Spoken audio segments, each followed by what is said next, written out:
Hi friends, പുതിയൊരു വീഡിയോയിലേക്ക് സ്വാഗതം. മാങ്ങയൊക്കെ ധാരാളമായി കിട്ടുന്ന ഈ മാങ്ങ സീസണിൽ മാങ്ങ കൊണ്ടുള്ള രണ്ട് അടിപൊളി റെസിപ്പിയാണ് കേട്ടോ ഇന്നത്തെ നമ്മുടെ വീഡിയോയിലുള്ളത്.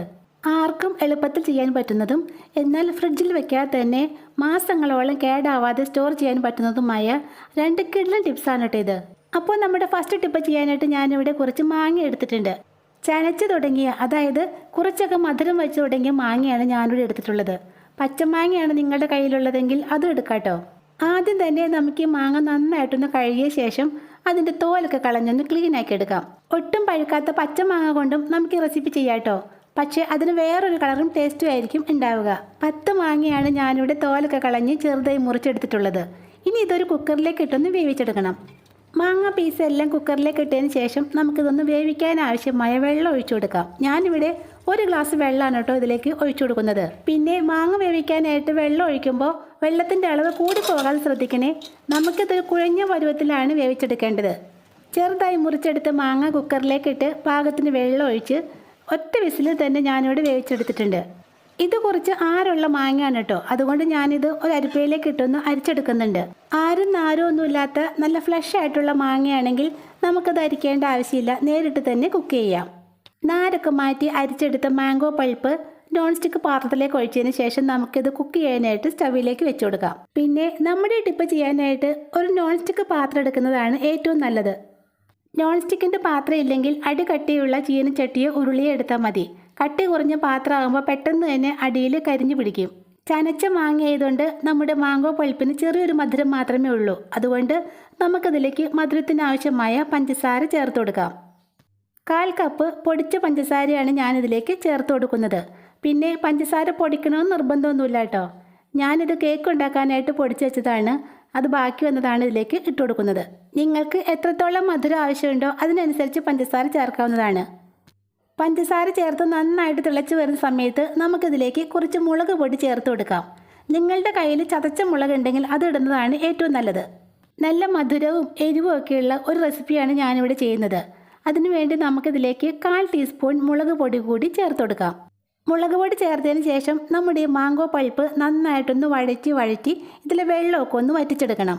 ഏകദേശം ഒരു 15 മിനിറ്റോളം വഴറ്റിയപ്പോഴേക്കും നമ്മുടെ മാംഗോ പൾപ്പ് ചെറുതായിട്ടൊന്ന് പൊട്ടിത്തെറിക്കാൻ തുടങ്ങിയിട്ടുണ്ട്. അപ്പോൾ ആ സമയത്ത് ഇതുപോലെ ഒരു ഗ്ലാസ് ലിഡ് വെച്ചൊന്ന് മറിച്ച് കൊടുത്താൽ ഈ പൊട്ടിത്തെറിക്കുന്നത് നമ്മുടെ ദേഹത്തേക്ക് തെറിക്കാതിരിക്കും. ഇനി ഇതൊരു 10-15 മിനിറ്റ് നേരം കൂടി വഴറ്റുമ്പോഴേക്കും ഇതിലെ വെള്ളമെല്ലാം നന്നായിട്ട് വറ്റിക്കിട്ടും. നമ്മുടെ മാംഗോ പൾപ്പ് പാകത്തിന് റെഡി ആയിട്ടുണ്ടോ എന്നറിയുന്നതിന് വേണ്ടി സ്പാറ്റില കൊണ്ട് അതിൻ്റെ നടുവിലൂടെ ഇതുപോലെ ഒന്ന് വരഞ്ഞു കൊടുത്താൽ മതി. അങ്ങനെ ചെയ്യുമ്പോൾ 2 സൈഡിലേക്കും പോകുന്ന മാംഗോ പൾപ്പ് വളരെ പതുക്കെയാണ് കൂടി ചേരുന്നതെങ്കിൽ നമ്മുടെ പൾപ്പ് പാകത്തിന് റെഡി ആയിട്ടുണ്ട്. ഈ സമയത്ത് നമുക്ക് സ്റ്റവ് ഓഫ് ചെയ്യാം. അതിനുശേഷം ഇതൊന്ന് തണുക്കാനായിട്ട് മാറ്റി വയ്ക്കാം. അത് അവിടെ ഇരുന്ന് തണുത്ത് വരുമ്പോഴേക്കും നമുക്കിതാ ഇതുപോലുള്ള പരന്ന 2-3 പ്ലേറ്റുകളിലേക്ക് കുറച്ച് ഓയിൽ തടവി കൊടുക്കാം. വെളിച്ചെണ്ണയോ സൺഫ്ലവർ ഓയിലോ ഏതെടുത്താലും മതി. ഇനി ഈ പാത്രത്തിലേക്ക് നമ്മൾ തണുക്കാൻ വെച്ചേക്കുന്ന മാംഗോ പൾപ്പ് കുറച്ച് വീതം ഇട്ട് ഇതുപോലെ ഒന്ന് പരത്തി കൊടുക്കാം. നമുക്കിത് വെയിലത്ത് വെച്ചൊന്ന് ഉണക്കിയെടുക്കാനുള്ളതാണ്. അതുകൊണ്ട് അധികം അങ്ങോട്ട് തിക്കായി പോവാണ്ട് നല്ല നൈസായിട്ട് തന്നെ പരത്തിയെടുക്കണേ. ഞാനിവിടെ 3 പാത്രങ്ങളിലായിട്ട് നമ്മുടെ മാംഗോ പൾപ്പ് നല്ല നൈസായിട്ട് തന്നെ പരത്തിയെടുത്തിട്ടുണ്ട്. ഇനി ഇത് വെയിലത്ത് വെച്ച് ഒന്ന് ഉണക്കിയെടുക്കാം. ഇപ്പം നല്ല വെയിലാണല്ലോ, അതുകൊണ്ട് 2 ദിവസം കൊണ്ട് നമ്മുടെ മാംഗോ പൾപ്പ് നന്നായിട്ട് തന്നെ ഉണങ്ങി കിട്ടിയിട്ടുണ്ട്. നന്നായിട്ട് ഉണങ്ങിയതിന് ശേഷം നമുക്കിത് പാത്രത്തിൽ നിന്നും എടുത്തു മാറ്റാം.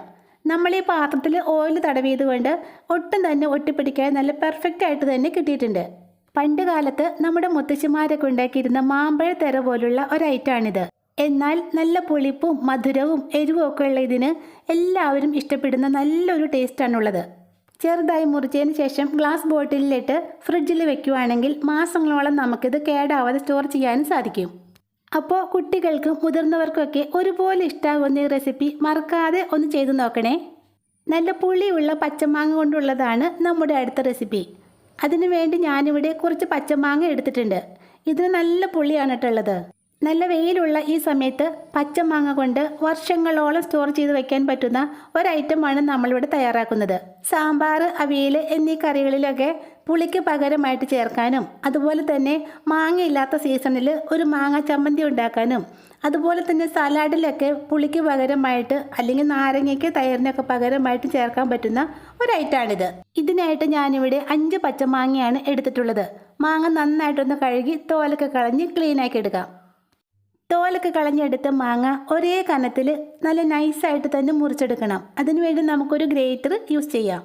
ഗ്രേറ്ററിൻ്റെ ഈ ബ്ലേഡിൽ വെച്ചാണ് നമ്മൾ മാങ്ങ മുറിച്ചെടുക്കുന്നത്. അങ്ങനെ ചെയ്യുമ്പോൾ മാങ്ങയെല്ലാം ഒരേ കനത്തിൽ തന്നെ നമുക്ക് മുറിച്ചെടുക്കാൻ സാധിക്കും. ഇനിയിപ്പോൾ നിങ്ങളുടെ കയ്യിൽ ഗ്രേറ്റർ ഇല്ലെങ്കിൽ വെജിറ്റബിൾ പീലർ കൊണ്ട് കനം കുറച്ച് മുറിച്ചെടുത്താലും മതി. ഞാനിവിടെ 5 മാങ്ങയും ഒരേ വലുപ്പത്തിൽ നല്ല തിന്നായിട്ട് തന്നെ മുറിച്ചെടുത്തിട്ടുണ്ട്. ഇനി ഇത് നമുക്ക് 2-3 പരന്ന പ്ലേറ്റുകളിലേക്ക് നിരത്തി വെച്ച് കൊടുക്കാം.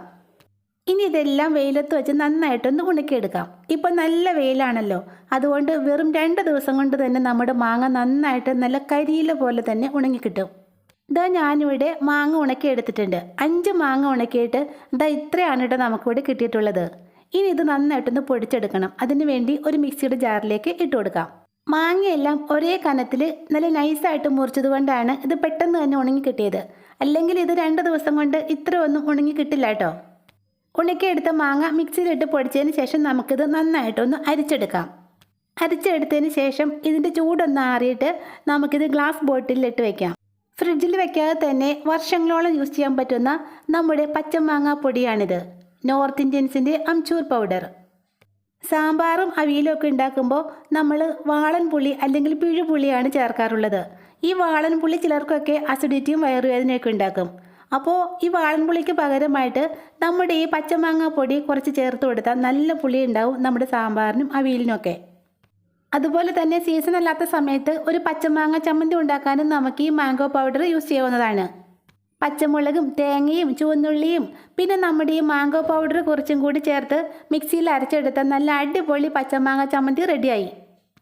അതുപോലെ തന്നെ മാങ്ങയില്ലാത്ത സീസണിൽ മാങ്ങയിട്ട് വെക്കുന്ന ഏത് കറി ഉണ്ടാക്കാനും നമുക്ക് ഈ മാംഗോ പൗഡർ ഉപയോഗിക്കാവുന്നതാണ്. അപ്പോൾ പച്ചമാങ്ങ കൊണ്ടുള്ള ഈ 2 റെസിപ്പീസിൽ ഏതെങ്കിലും ഒന്ന് നിങ്ങൾക്ക് യൂസ്ഫുള്ളായി തോന്നുകയാണെങ്കിൽ മറക്കാതെ ഈ ചാനലും സബ്സ്ക്രൈബ് ചെയ്തേക്കണേ. താങ്ക്